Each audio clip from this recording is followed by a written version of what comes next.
ప్రాంగణంలో నిన్న జరిగిన ఘటనలో వీఐపీ దర్శనాలు కారణం కాదని స్పష్టం చేశారు ఆలయ ఈవో శ్రీనివాసరావు.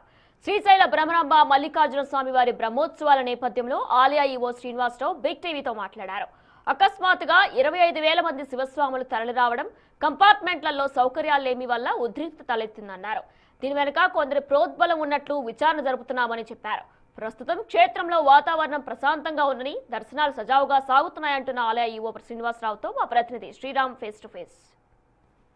ఘనంగా ప్రారంభమయ్యాయి. మనతో మాట్లాడడానికి ఆలయ ఈవో శ్రీనివాసరావు సార్ ఉన్నారు. సార్ చెప్పండి, ఈరోజు బ్రహ్మోత్సవాలు ఎలా జరుగుతున్నాయి, ఆలయ ఏర్పాట్లు ఎలా చేశారు సార్? శ్రీశైల క్షేత్రంలో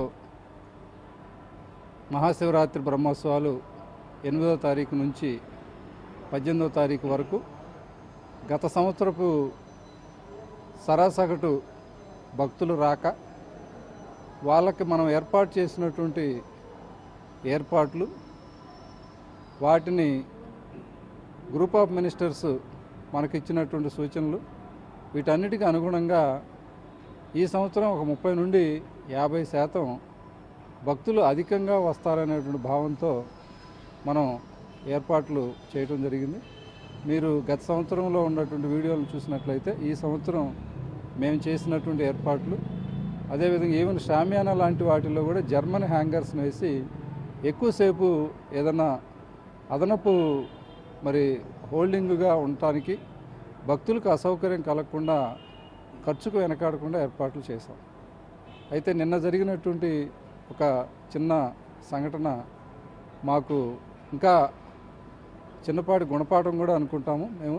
ఎందువల్లంటే మనకు ప్రతి సంవత్సరం వచ్చేటువంటి ఈ శివస్వాములు ఎవరైతే ఉంటారో వారు సరాసగటున 6,000 నుంచి 8,000 మంది గత సంవత్సరం చూస్తే, హయ్యెస్ట్ 21వ తారీఖు అంటే గత సంవత్సరం ఫిబ్రవరి 26వ తారీఖున మహాశివరాత్రి వచ్చింది. దానికి ముందుగా 21వ తారీఖు 13,600 వరకు మనకు ఒక రోజులో హయ్యెస్ట్ శివభక్తులు వచ్చినటువంటి ఇది మనకు నమోదైంది. అలాంటిది మొన్న ఏదైతే మనకు కైలాస ద్వారం నుంచి ఈ భక్తులు నడకదారి వచ్చేటువంటి భక్తులు, అదేవిధంగా తెలంగాణ నుంచి మనకు నాగర్ కర్నూలు, షాద్నగర్ ఈ ఏరియాస్లో ఎక్కువ మంది ఈ శివస్వాములు ఈ మాలధారంతో వస్తారు. వారందరూ కూడా గ్రామీణ ప్రాంతాల నుంచి వచ్చేటువంటి వారు, పని పాటలు చేసుకుని జీవనం సాగించేటువంటి వారు.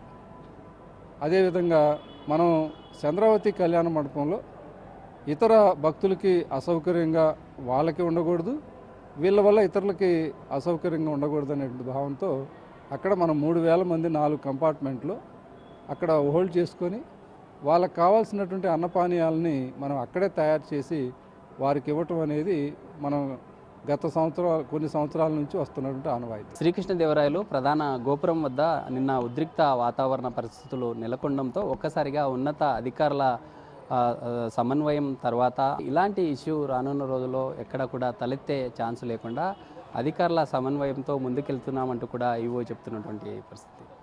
ఉదయం రావుతో శ్రీరామ్, బిగ్ టీవీ, శ్రీశైలం.